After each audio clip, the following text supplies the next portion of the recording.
MiniWarGaming, clear to play. Back with this fight. Now, the only difference is, the commander, as opposed to being with the Fire Warriors, is now teamed up with a Crisis Battlesuit team. Now, these guys have an insane amount of firepower.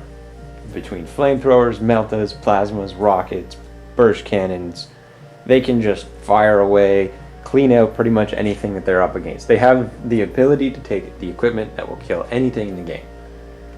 Easily. You just have to know how to outfit them. And I'm going to go over that in their video when I'm going to talk about Crisis Suits pretty much as their standalone. But we're focusing on the commander in this one. The commander, along with his bodyguard here now, once again, we're up against the orcs and their tank. Last time, when it was the Fire Warriors, I had said target the boys.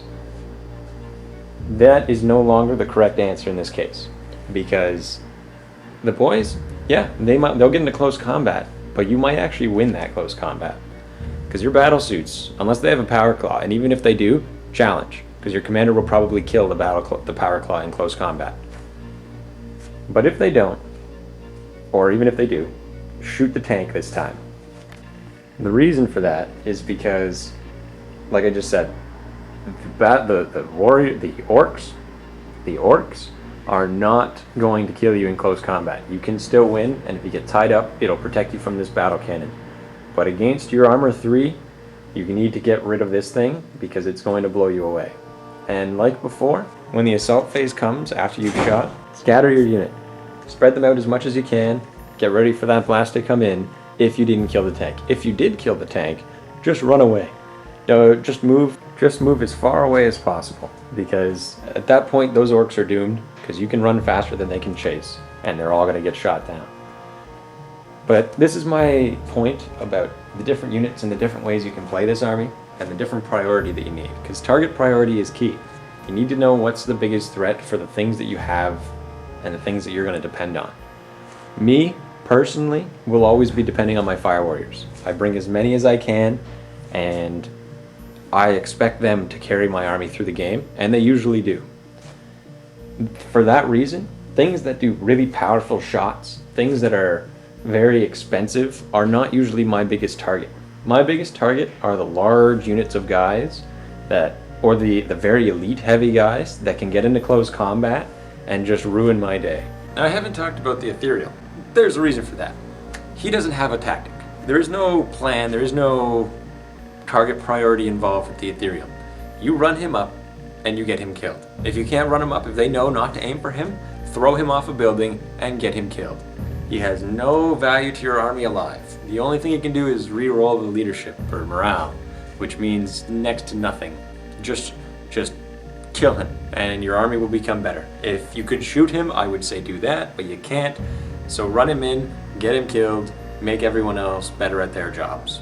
Now, it is only Tau units, so it's not going to be your Kroot and your Vespid and your allied orcs. Why you would have Kroot and Vespid in your army, can't help you there, but I mean, everyone's got their opinion. Speaking of that, on an end note, as I'm wrapping up this discussion about some of my ideas for the commanders and what value they serve in your army, I saw some comments that more or less people agreed that there is some I saw that there was a idea that you can divide up your army, that you can have these melee units that will tie up the enemy, as though that was a good idea. First off, Kroot can't tie up anything. They can run in and they might survive because they have lots of wounds.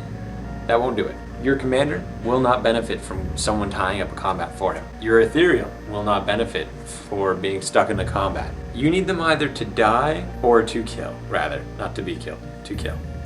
Because if they end up stuck in combat, then you can't shoot them, they're not going to do damage, you're barely even going to slow them down because they get an extra 2d6 potential charge distance, so they're going to get that much closer. Then when they win combat, they get another d6 movement, so they're going to get that much closer. And now, what was the benefit of you stopping them for maybe one turn? Maybe one turn, if you're lucky, or if you wasted a lot of points and brought a lot of these guys? Don't bother with them. Just don't bring speed bumps. They're not going to do the job for you. If you're gonna play Tau, if you're gonna play a shooty army, shoot.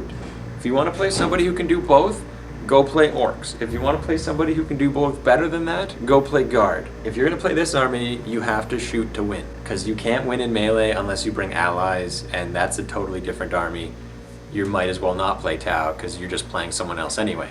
But if you want to play Tau, if you want to show that you can win with a super dated content codex, your battlesuit commanders, they're there to back up your fire warriors, who are in turn supporting the battlesuit commander. They're the meat shield for him, and they're the guns that he can't carry. They're all of the shots that he can't do himself, so he's going to protect them against the tanks, and they're going to protect him against the infantry. They have their own jobs between one another. And like I said, Ethereal, take them out, get them killed. That's pretty much all I have to say about battlesuit commanders and Ethereals. They're not really, like they said, they're not the big be-all, end-all of your army. They're support for the other units. Good luck. Happy wargaming. Stay tuned. I will do another one. The next video will most likely be talking about the combination, or the crisis suits, and the 50 million jobs that Swiss Army knife of a unit can do, and when to use what, and what I like most. Now, if you like anything, and if you are looking at starting a Tau army, down below, there's definitely going to be a link. Click on that. You can take a look at our store. And remember, go to miniwargaming.com/challenge to challenge myself and come prove me wrong. Tell me that my tactics don't work, and show me up with your Tau army or whatever army you want. Happy wargaming.